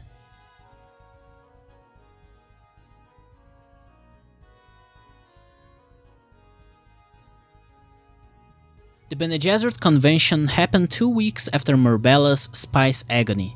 The main cast of characters presents themselves to the rest of the sisterhood. Streggi is carrying Miles on her shoulders, by the way. Cute and badass. Just saying, Teg is the most badass character from all of Dune. Bellonda starts the speech and Odrade follows with her part. She tells him about her inevitable visit to Junction, from which she may not return. But they will use that as a distraction to punish the Honored Matres. Some sisters ask questions about this operation. Miles and Streggi go forward. He shares part of his plan, how they will use baits and Holtzman shields to destroy the Honored Mattress defenses. They also question if Duncan will go along with the operation, but the answer is that he will remain in Chapterhouse, inside the No ship. Odrade shares how her successors will be both Murbella and Sheeana, who will receive her memories. Bellonda wouldn't succeed her, and then the convention was over. Odrade was on her way to be delivered to the Honored Mattress. The last 8 days would be tense. Everything had to be precise, along with Miles Teg's plans. Odrade met Bellonda before departing. She was still mad at the Mother Superior. Dar and Bell said their last goodbyes. Odrade had one last order to Bellonda and Sheeana, and it was for them to not interfere with Miles' plan and that nothing bad was to happen to Duncan. At this point, the whole equator of planet Chapterhouse had become a desert and the oceans had basically dried up. Before Odrade entered the No ship to Off-World, she saw the orchards one last time. They looked dry, almost dead. They would soon be gone. Severe storms had already started in Chapterhouse. Soon enough, Coriolis storms would also start appearing as well. The Bene Gesserit would have to adopt the Fremen funerary rituals to conserve water, and a people like the Fremen would appear in Chapterhouse in the near future. Odrade had shared memories first with Murbella and last with Sheeana. Sheeana didn't share hers with Murbella, and that was a good thing. Odrade accepted Sheeana's secret plan with Duncan, as Tamalane also did previously. Odrade left the atmosphere and went inside a bigger No ship without having an opportunity to see Chapterhouse from space one last time. Along with Odrade, there was Dortugilla, Tamalane, and an Acolyte sister called Suipo. She knew she would not come back from this odyssey. The ship they would travel in once belonged to smugglers, but was adapted by Miles Teg. This journey to Junction would take 19 hours. If Odrade's plan failed, the last survivors of the Bene Gesserit, if there were any, would most certainly curse Odrade's name for eternity. It turns out, the pilot of their No ship was Cyborg Clarby, described to be wearing a metal mask and to have red metallic eyes. Everything went so far as Miles had said it would go. They soon got in contact with a communication station of the Honored Mattress. It gave them what coordinate they should land in Junction, and upon landing and leaving the No ship, Odrade heard children playing. Nearby the landing pad, there was a field with many young women and girls playing. It was presented for them on purpose, as to show Odrade how many women the Honored Mattress had managed to make join their cause. Everything that they would see in Junction was fabricated for Odrade to see only what the Honored Mattress wanted her to see. Junction was once a planet occupied by the Navigators Guild. They lived there for thousands of years. Their mark was still very visible to the Bene Gesserit. Large, minimalistic, concrete buildings. Everything was grey. What little changes made by the Honored Mattress were very noticeable, and those were golden adornments added in, superficially. A tower was also built into the complex, not being part of it originally, back when Miles supervised the place. Odrade led her small group to a guest entrance room of the main building that once belonged to the guild. The tower had been built on top of it. That place was now their central headquarters. That much was obvious. The guest entrance had robots working as maidens and waiters there. A group of 4 Ixians had arrived right before Odrade and her sisters. They had to wait there until an escort would come to meet them.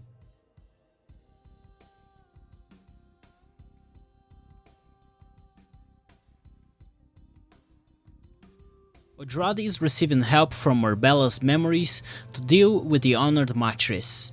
She and Tamalane started talking about those automatons employed by the Mattress, just a show for the calm eyes present everywhere in that place. Odrade directed herself toward one of the automatons and demanded for them to get a room.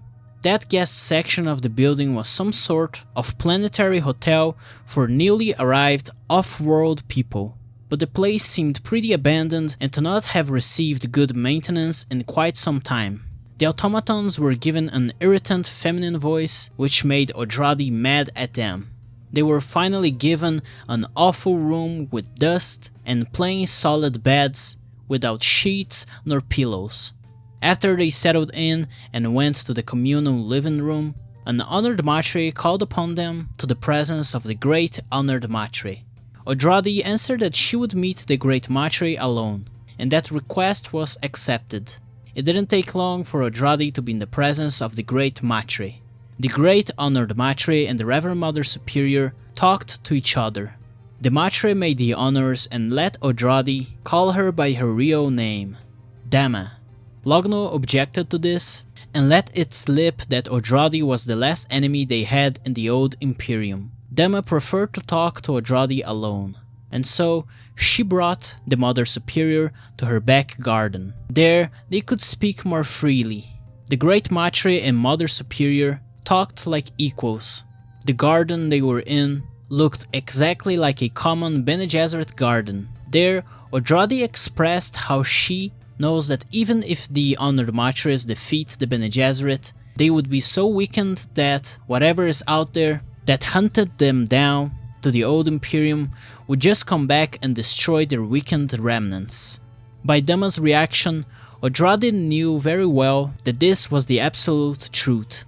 Dama brought Odrade to her quarters next, and they seemed pretty minimalistic.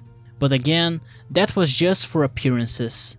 News that the no ship which had brought Odrade and her sisters had self-destructed came up during their conversation. Clarby had been instructed to do that in order to protect Chapterhouse's coordinates, since his cyborg body was immune to shear. Dama showed Odrade a fake window with a view of beautiful trees, but then showed what really was on the other side by opening the wall to a porch. The view was of a terrible garden, chaotic in nature. Dama then brought Odrade to a curious sculpture which changed accordingly with the wind. Dama called it Master of Ballet. Odrade guessed if what the Honored Matres really wanted was the Bene Gesserit immunity. Maybe they used biological weapons against them in the scattering.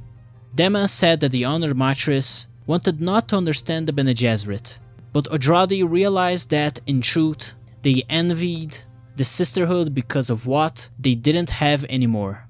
Logno brought a weird golden drink to them. Odrade took a sip of it and immediately realized that it was a liquid which would nullify her shear. Odrade realized that she, though, wasn't Logno's main target. The Spider Queen died out of poison from her own drink. Logno revealed to Odrade that Dama intended to betray the Bene Gesserit and kill all of them, while Logno wants to use them as a weapon against their other enemies.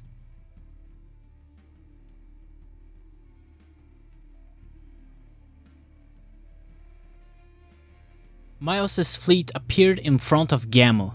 Miles stood at the middle of his control room with Streggi by his side, and officers doing their tasks to the sides. Teg saw the positions of the enemy no ships. He believed it to be thanks to his Atreides genes. He moved his fleet into position before attacking. His fleet destroyed Gammu's atmospherical defenses completely. Teg's troops landed on specific locations, headquarters of the Honored Matres, and dealt a quick and decisive attack to their structure. Inflated army suits were left behind as to behave as scarecrows, targets for enemy lasguns. They were protected by shields, and thus bringing the attacking enemies to their decisive destruction by the nuclear explosion which would result. After the attack had finished, Teg ordered his troops to retreat back to space. They would head now to Junction, while the Honored Matres would send the bulk of their forces to Gammu. Before Teg could retreat though, Murbella interrupted his transmission to his troops and relayed two new orders. A small group of refugees from Gammu was to be welcomed by the troops, while 4 Futars had surrendered and asked the troops to be brought to trainers. Teg gained back control of his fleet right after. He later met the small group of refugees. They were Secret Israel, Rebecca and Murbella met. There were the memories of Lampadas, memories of 7 million sisters. The Battle of Junction had just begun. Murbella watched it from space. On the planet's sunny side, clouds of grey smoke could be seen, while on the dark side, explosions of lights could be witnessed. Odrade had a vital sensor implanted in her, but her signal ceased a while ago. She could be dead by now. Miles was on the ground, on Streggi's shoulders, commanding his troops. After an enemy attack, he lost his communication devices and ordered his troops to get the backup ones. Teg and his troops had stopped nearby the central guild building. It had a new tower, built by the people of the Scattering. It was probably the command center of the Honored Matrix. Odrade was still alive. Her signals just didn't reach her allies because of a jamming shield risen by Logno. Odrade could see Miles from the tower. She was at the center of their command room. She knew she could be killed any time now. Logno had become the next great Honored Matre, but Odrade knew that she was lying about the previous one's intentions with the Bene Gesserit. After some explosions, Logno and the other Honored Matres called surrender and claimed they were Odrade's prisoners. Logno told Odrade that her 3 companions, Tamalane, Suipo, and Dortugilla, were already dead by now. Odrade believed to be something hidden behind this act of surrender. They were planning something. Teg found Odrade in the last Honored Matrix. The Matrix knew that this boy on Streggi's shoulders was a Ghola. He was the commander of the forces which defeated them. Teg's highest official, Haker, took them as prisoners to a nearby room. Teg analyzed that control room. He had seen such places like that during and after many of his battles. Teg looked over the tower and saw bodies lying all around the fields. Many of his men dead. Teg was quick to realize that there was something profoundly wrong. The Honored Matres had surrendered far too easily. The amount of dead bodies was one of the least Teg had ever seen after a battle. There were no wounded men from any of the sides, only dead bodies left, and dead bodies without enough blood spilled around the junction. The Honored Matres had some sort of bloodless weapon Odrade and Miles hadn't figured out about yet.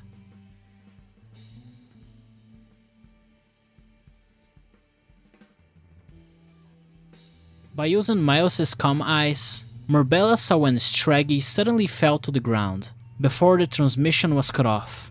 Murbella, against the Censors' wishes, took a small nose ship and landed in Junction, relaying information to the planet that she was an escaping Honored Matre. A small group of Honored Matres led by an older woman met her there. Murbella claimed she was a prisoner which escaped, explaining her witch clothes, and that she learned a lot from the Sisterhood to bring this knowledge to the other Matres. They made a lot of questions to Murbella, who quickly identified one of them who had many ambitions, cared only for promotions and attention, and whose questions passed the limits. Murbella swiftly killed her with a kick. The combination of Honored Matre and Bene Gesserit training made her the strongest among both groups. That small troop would take Murbella to the presence of the great Honored Matre Logno, and so happened immediately. All of Teg's men were dead, but he was still alive, tied with Shiga wire and thrown on the corner of the room. Odrade was still free to walk around and pretty much alive, but completely defeated. My theory is that those Ixians we saw not that long ago, when Odrade arrived in Junction, managed to finally turn the Matre bloodless weapon on and use it to win the Battle of Junction. Going back to the current events, Logno knew the threat Murbella posed against her. In the span of 3 pages, Murbella taunted the great Honored Matre, killed her by self-defense, and 2 of her highest officials with ease, and then killed Elpek, the older Matre who led the troop that had met Murbella when she arrived. Murbella killed Elpek because she ended Odrade's life as Murbella killed Logno. Now, Murbella had officially become both Great Honored Matre and Reverend Mother Superior. She first freed Miles. He could bury Odrade's body wherever he wished. Nobody had the slightest chance of challenging Murbella. And so, all the Matres accepted her authority. Miles would later relay Murbella's orders back to Chapterhouse. The Bene Gesserit and Honored Matres would meet up. In Chapterhouse, Odrade's body was buried under those apple trees she loved on her orchard. Miles ordered Rabbin and his people to receive special quarters inside the No Ship. Murbella and Duncan met once more, but both had changed too much for each other. With this dual leadership, Murbella saw how the Bene Gesserit and Honored Matres were just as bad as each other, undermining men, not able to understand how Duncan was important to her. Murbella met Bellonda, who had realized what was Odrade's plan and was totally against it. But there was no coming back now, so there she was, more quiet and careful than ever before. The higher Honor Matre Council entered the Mother Superior's office, now Murbella's. She decided that the Bene Gesserit would teach all Honor Matres in their ways, and eventually they would all become a single group. The techniques and wisdom of the Bene Gesserit, with the numbers and strength of the Honored Matres, would create a most formidable group.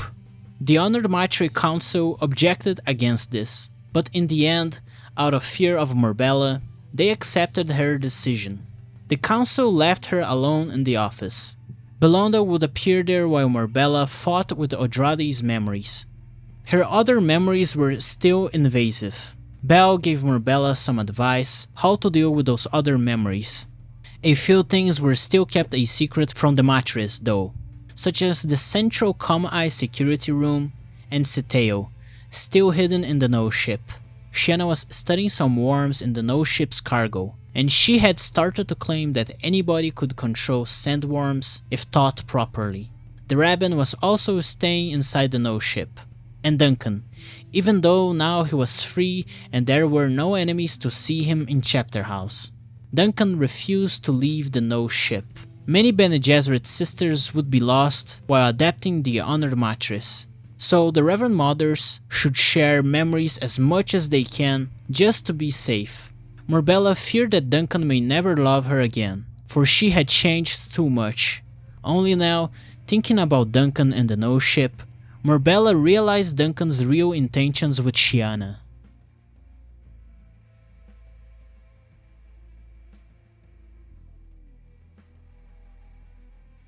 It was a hot day.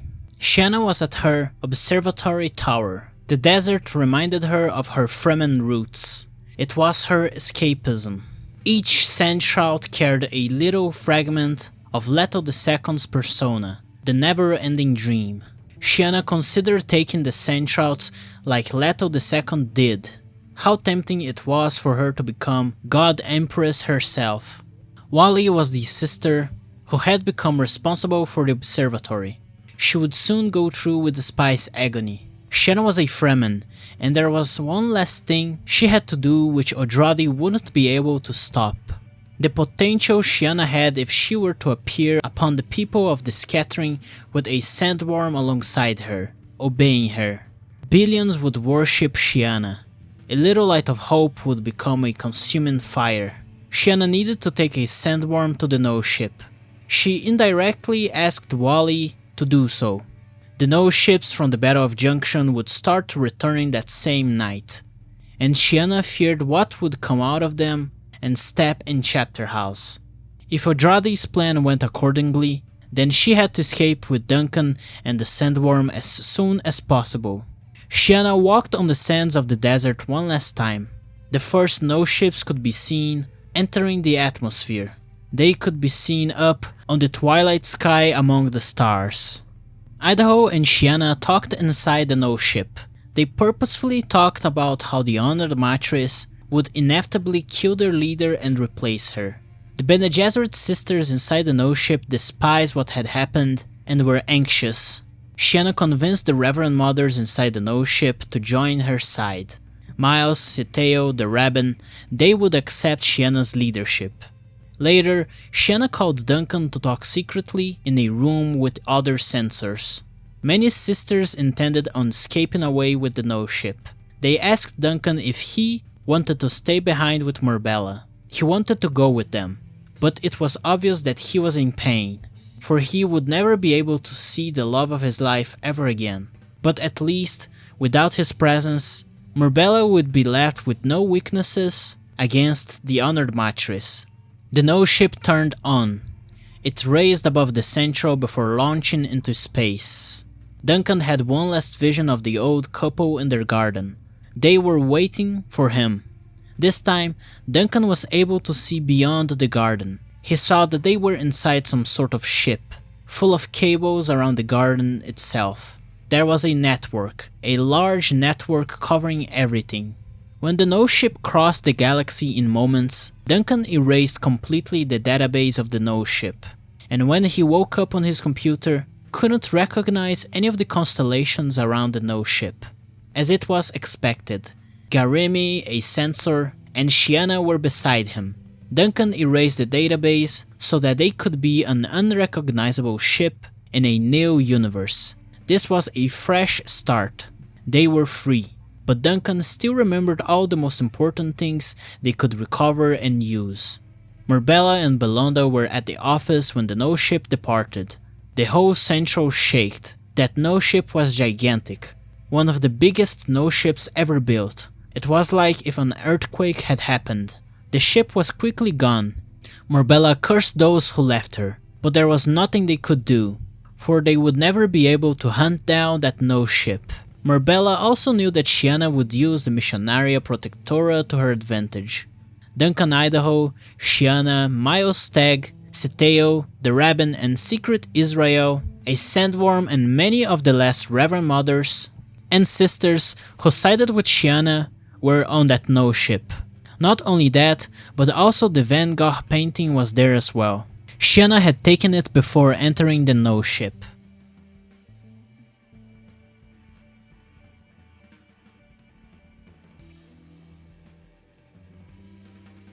The final chapter of the book follows Marty and Daniel talking about what had just happened. Basically Bev and Frank talking about the plot of the novel. Instead of them being inside a ship, they were in a large garden in the middle of a beautiful summer field, taking care of their flowers. They knew Duncan could see them, but they didn't know up until that point that Duncan could see the network as well. Scytale had that nullentropy capsule. He had to make good work of the Gholas from those cells. They remarked on how difficult it would be for Scytale to deal with both those Mentat-Gholas. He would try to control them, but he would fail. The old couple had many memories of their victims. They talk about how the Bene Tleilax should have known that once a face dancer gets enough memories, personalities, it would stop working for them entirely and would become independent, with its own personality, just like how it happened to them.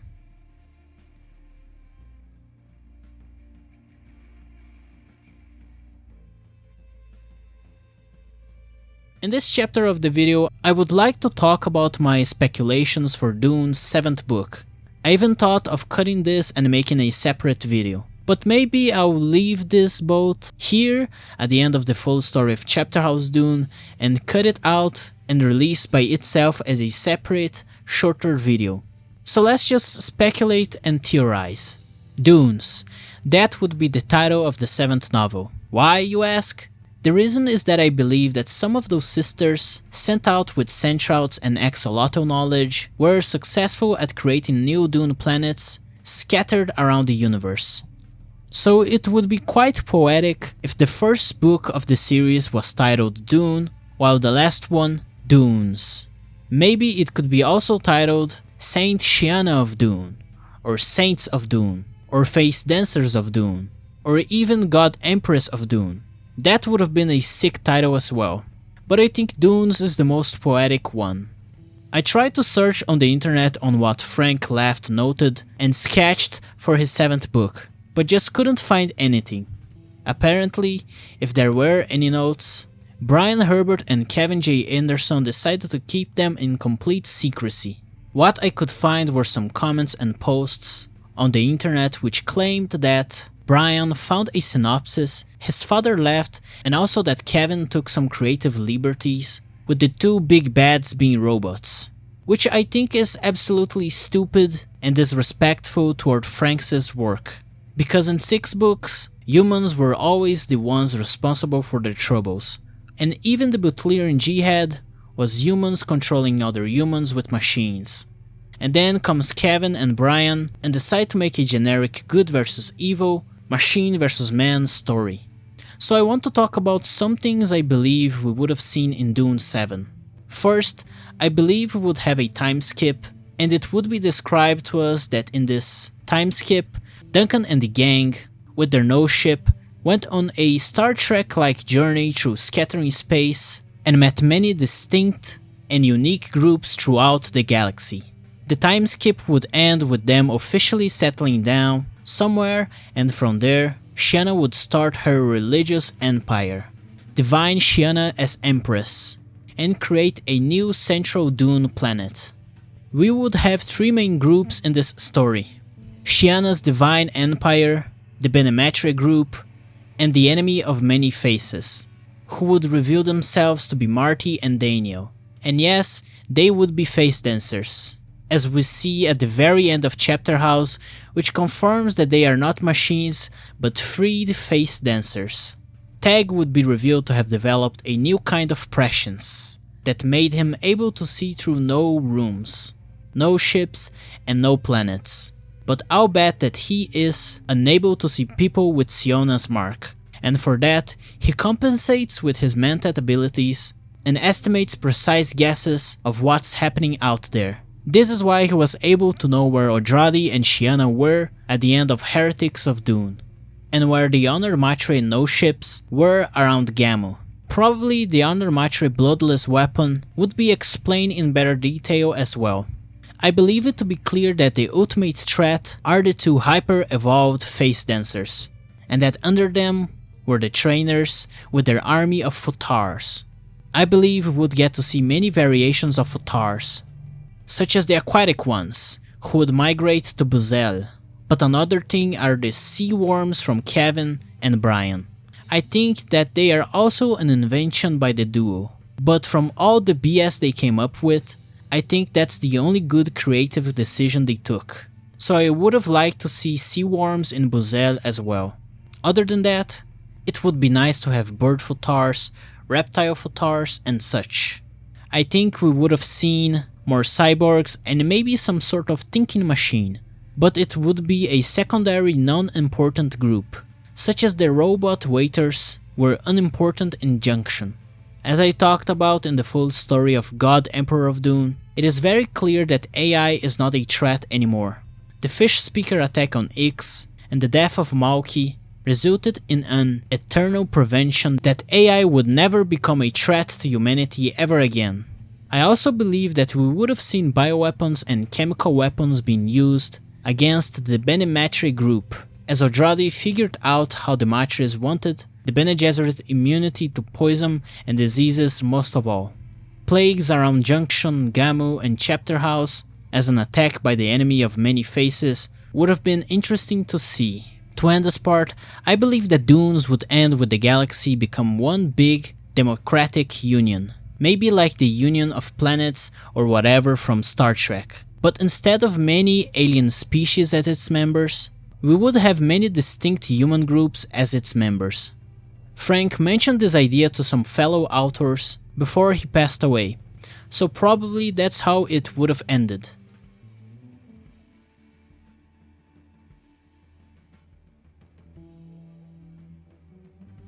One thing I noticed about the chapter quotes in this novel is how the original Dune had historical quotes by Irulan on Paul Atreides. Dune Messiah had historical quotes on Paul's rule and downfall. Children of Dune had Hark al-Ada reports on Leto II's first years of rule. God Emperor of Dune had Leto II's journals as quotes. Now Heretics of Dune and Chapterhouse Dune have a random assortment of documents, texts, Bene Gesserit commentaries, amongst others as quotes, as if they really didn't matter for the novels anymore.